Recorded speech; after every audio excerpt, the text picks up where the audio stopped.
Hare Krishna. So, we welcome you all to this reading session on Krishna book, chapter number 10. So, as we had requested all of you that many devotees who have joined our group recently, so kindly please fill the enrollment form. Uh, but still, many devotees are participating with the same universal rule number, that is 25,000. So if you have not filled or you do not if you have not filled the enrollment form till now, please do it. It's our humble request to all of you. So let's begin this session by this wonderful prayer from Sri Chaitanya Charitamrit.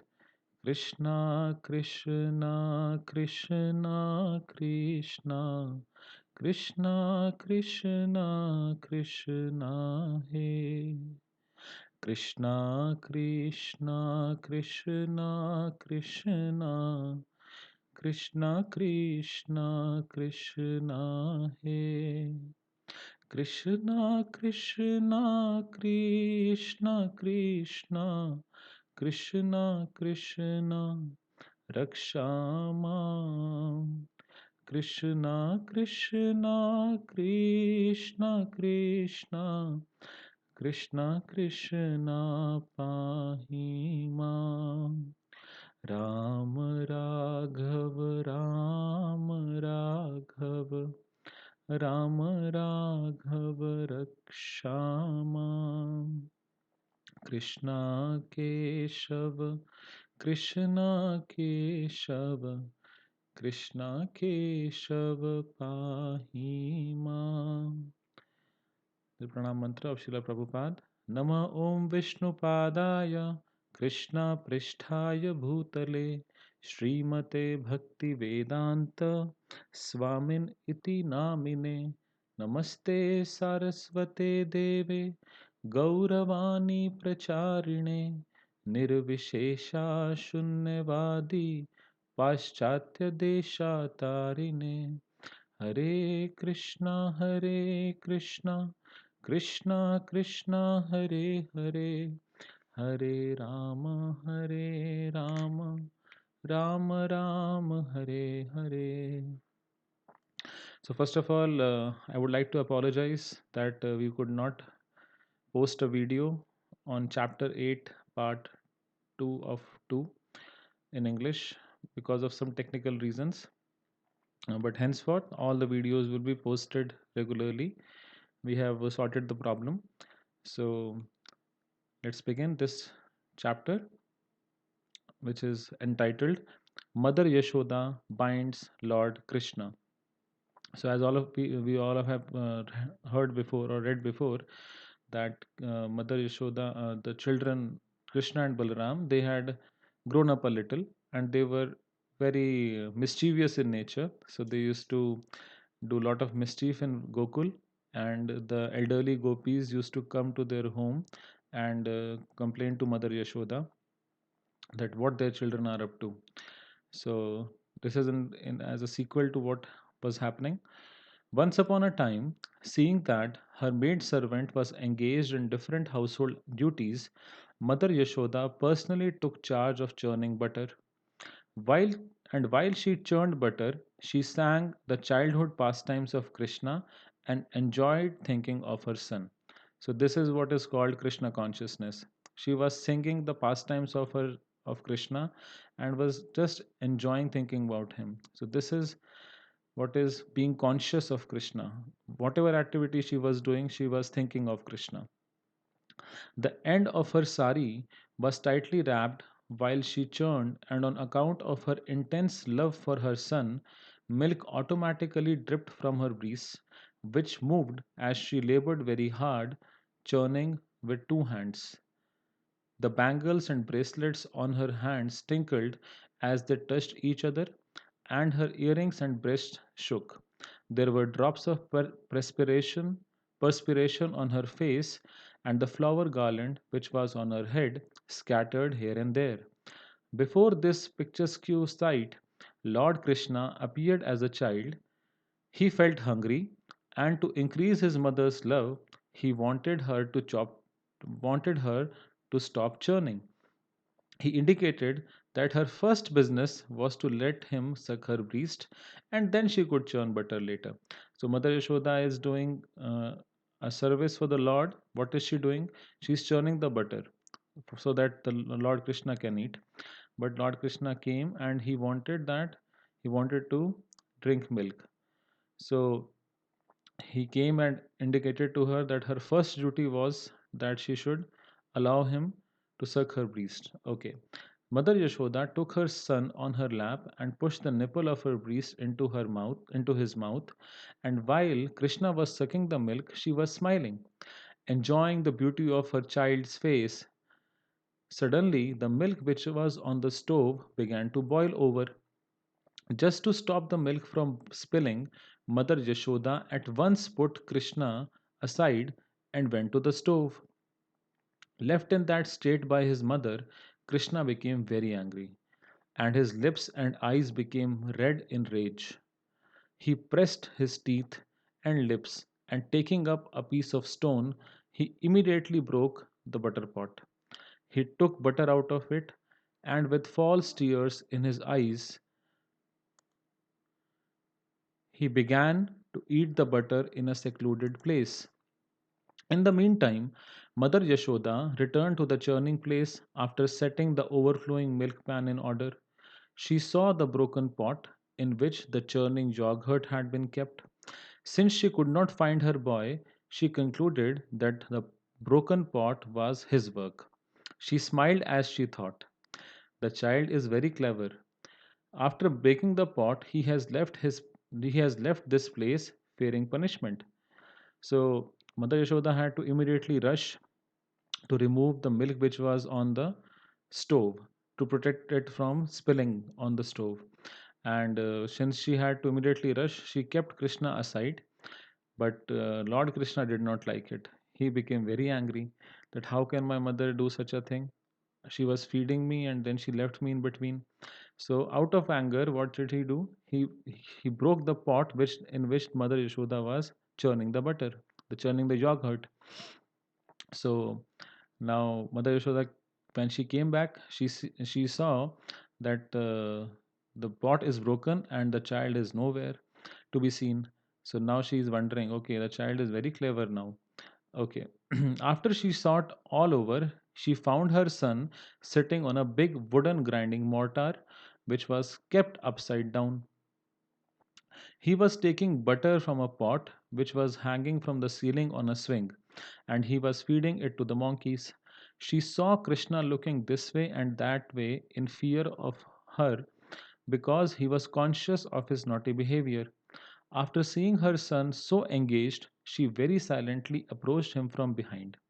Krishna, however, saw her coming towards him with a stick in her hand, and he immediately got down from the grinding mortar and began to flee in fear. Mother Yashoda chased him to all corners, trying to capture the Supreme Personality of Godhead, who is never approached even by the meditations of great yogis. In other words, the Supreme Personality of Godhead Krishna, who is never caught by the yogis and speculators, was playing just like a little child for such a great devotee as Mother Yashoda. So now Mother Yashoda is trying to catch the boy. She found him where what he was doing, he was eating butter from a pot which was hanging from the ceiling, and in doing so, he was standing on a inverted or a upside down grinding mortar, and he was himself also eating and he was feeding it to the monkeys also. So and when Mother Yashoda started very silently approaching, Krishna saw that mother is coming but with a stick in her hand, and he started running. So Mother Yashoda chased him to all corners, and she was trying to capture the Supreme Personality of Godhead, who is never approached even by meditations of great yogis. So Adurlabam, that the Lord is Adurlabam. He's not easy. He's very, very sorry, Adurlabam Atma Bhakto. He's uh, not Durlab for his devotees, but he's very Durlab for all yogis who try to meditate on him or the impersonalists. In other words, the Supreme Personality of Godhead Krishna, who is never caught by the yogis and speculators, was playing just like a little child for such a great devotee as Mother Yashoda. Mother Yashoda could not easily catch the fast running child because of her thin waist and heavy body. Still, she tried to follow him as fast as possible. Her hair loosened, and the flowers in her hair fell to the ground. Although she was tired, she somehow reached her naughty child and captured him. When he was caught, Krishna was almost on the point of crying. He smeared his hand over his eyes, which were anointed with black eye cosmetics, that is called kajal. The child saw his mother's face while she stood over him, and his eyes became restless from fear. So Mother Yashoda was running behind him, right? And but she could not run very easily, and somehow or other she caught the child. So now Krishna was rubbing his hands over his eyes, which were having kajal, and he was appearing that he was very fearful. Mother Yashoda could understand that Krishna was unnecessarily afraid, and for his benefit, she wanted to allay his fears. Being the topmost well wisher of her child, Mother Yashoda thought, if the child is too fearful of me, I don't know what will happen to him. Mother Yashoda then threw away her stick. In order to punish him, she thought to bind his hands with some ropes. She did not know it, but it was actually impossible for her to bind the Supreme Personality of Godhead. So she decided, ki, okay, now I will not punish him with a stick, but rather what will I do? Just to stop him from his mischievous activities, I will bind his hands and tie him. Okay, but she did not know that how can she bind the Supreme Personality of Godhead? Mother Yashoda was thinking that Krishna was her tinny child. She did not know that the child had no limitation. There is no inside or outside of him, nor beginning or end. He is unlimited and all pervading. Indeed, he is himself the whole cosmic manifestation. Still, Mother Yashoda was thinking of Krishna as her child. Although he is beyond the reach of all senses, she endeavored to bind him to a wooden grinding mortar. But when she tried to bind him, she found that the rope she was using was too short. How much? By 2 inches. So she's trying to bind Lord Krishna by using the rope. And there is one important reason that why she was binding him to the wooden grinding mortar was that she in Vrindavan everything is Chetan, right? So the wooden grinding mortar was also equally responsible in Krishna's mischievous activity.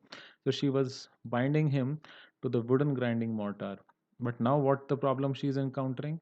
That the rope that she is using is short by 2 inches. Okay, so she gathered more ropes from the house and added to it, but still she found the same shortage.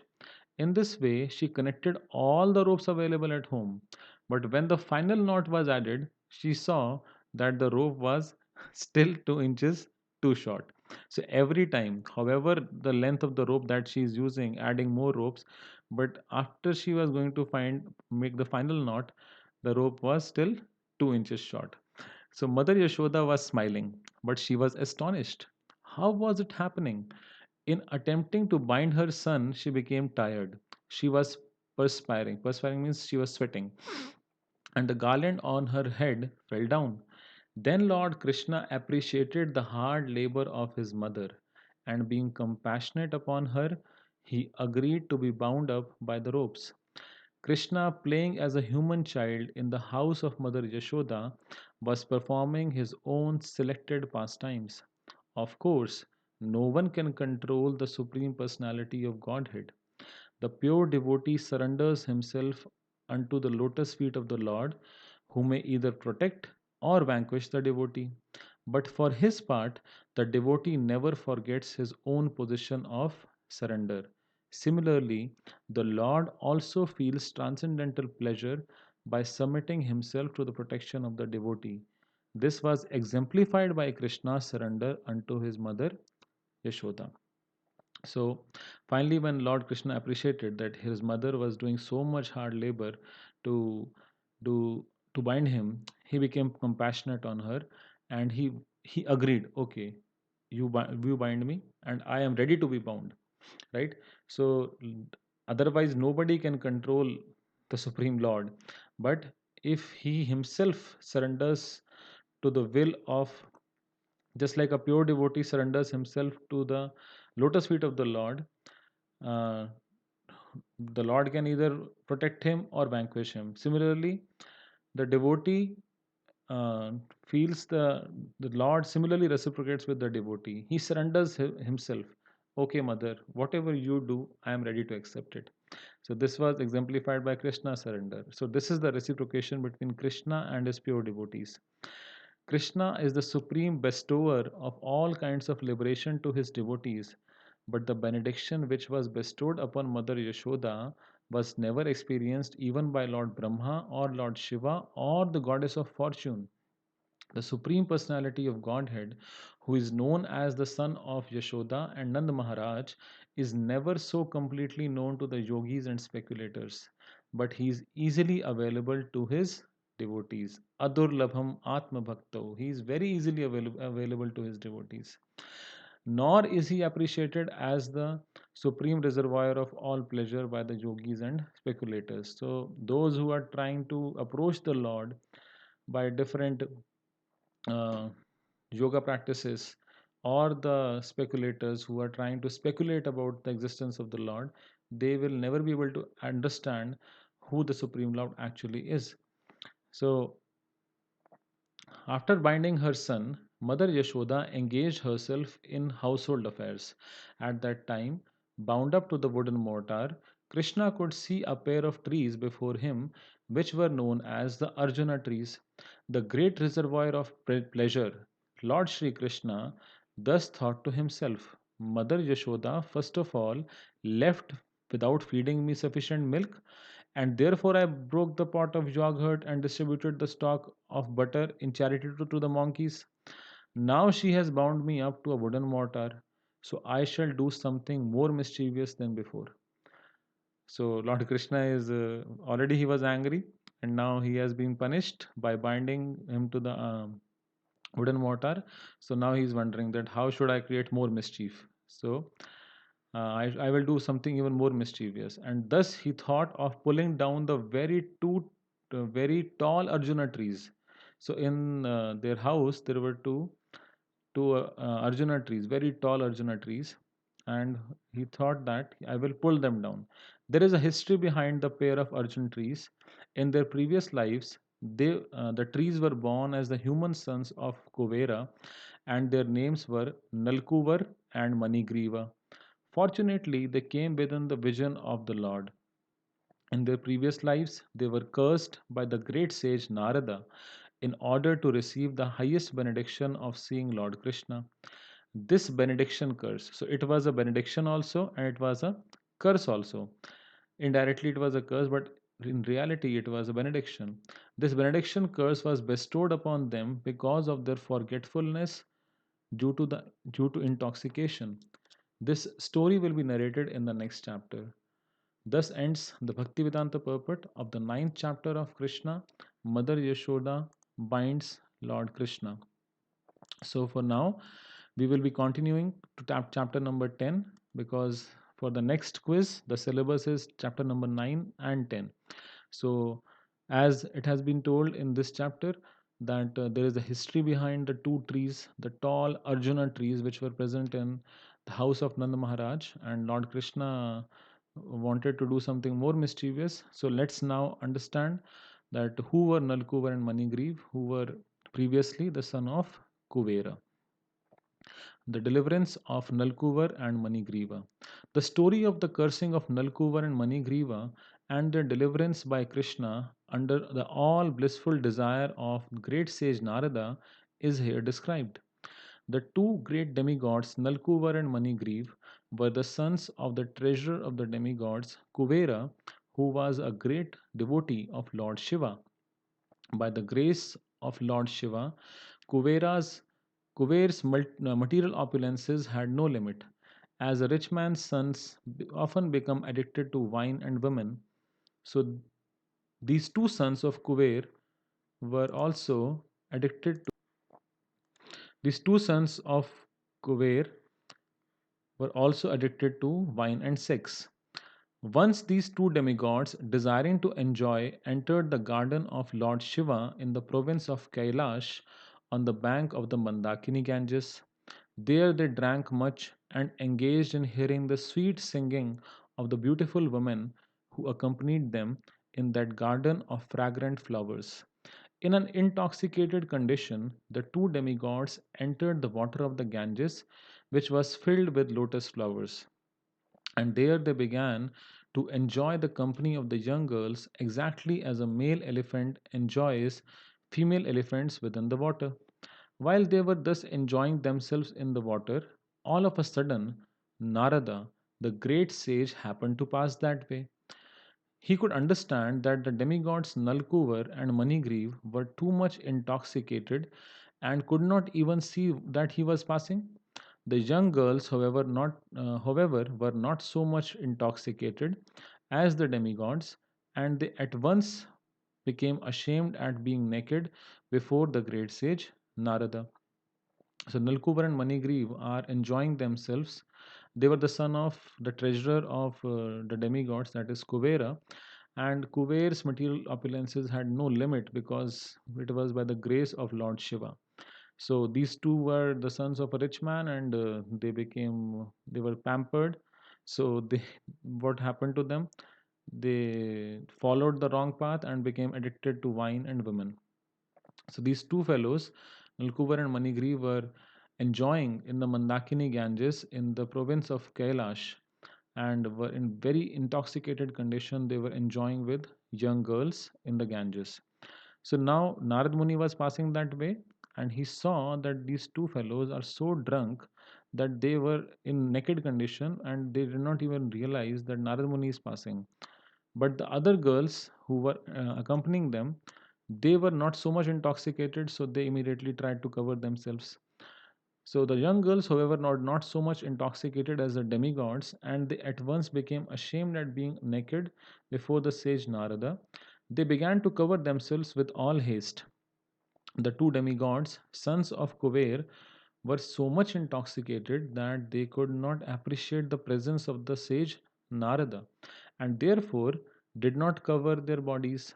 On seeing the two demigods so degraded by intoxication, Narad desired their welfare and therefore he exhibited his causeless mercy upon them by cursing them.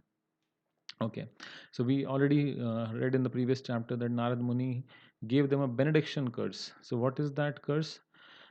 He wanted to even deliver both of them, yet simultaneously give them a correction. So, because the great sage was compassionate upon them, he wanted to finish their false enjoyment of intoxication and association with young girls and wanted them to see Lord Krishna face to face.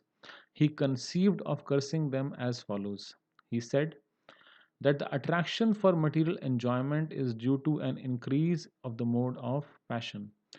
A person in the material world, when favored by the material opulences of riches, generally becomes addicted to three things: intoxication, sex, and gambling. Materially opulent men, being puffed up with the accumulation of wealth, also become so merciless that they indulge in killing animals by opening slaughterhouses, and they think that they themselves will never die. Such foolish persons, forgetting the laws of nature, become overly infatuated with the body. They forget that the material body, even though very much advanced in civilization, up to the position of the demigods, will finally turn into ashes or stool. So now Narad Muni, he is giving that curse. So before that, Srila Prabhupada is explaining that when a person he is born into or he has a lot of opulences, material opulences, he comes under the control uh, of the mode of passion. Passion means Rajoguna. So, as Lord Krishna explains in the Bhagavad Gita, that there are three modes: one is the goodness, passion, and ignorance. So, anybody who is having lot of opulences, generally, material enjoyment is done in the mode of passion, right? So, such a person, they become attracted to three things, addicted to three things. What are they? Intoxication, sex, and gambling. And they become so merciless that they open slaughterhouses, and they indulge in killing animals just to satisfy their taste of their tongue. Such foolish persons, forgetting the laws of nature, become overly infatuated with the body. They forget that the material body, even though very much advanced in civilization up to the position of the demigods, will finally turn into ashes or stool. And while one is living, whatever the external condition of the body may be, within there is only stool, urine, and various kinds of worms. Thus, being engaged in jealousy and violence to other bodies, materialists cannot understand the ultimate goal of life. And without knowing this goal of life, they generally glide down to a hellish condition in their next life. Such foolish persons commit all kinds of sinful activities on account of the temporary body, and they are even unable to consider whether the body actually belongs to them. Generally, it is said that the body belongs to the person who feed it. One might therefore consider whether the body belongs to the person belongs to one personally, or to the master to whom one renders service. The master of slaves claims full right to the bodies of the slaves because the master feeds the slaves. It may also be questioned whether the body belongs to the father, who is the seed giving master of the body, or to the mother, who develops the child's body in her womb. Foolish persons are engaged in committing all sorts of sinful sins due to the misconception of identifying the material body with the self. But one should be intelligent enough to understand to whom the body belongs.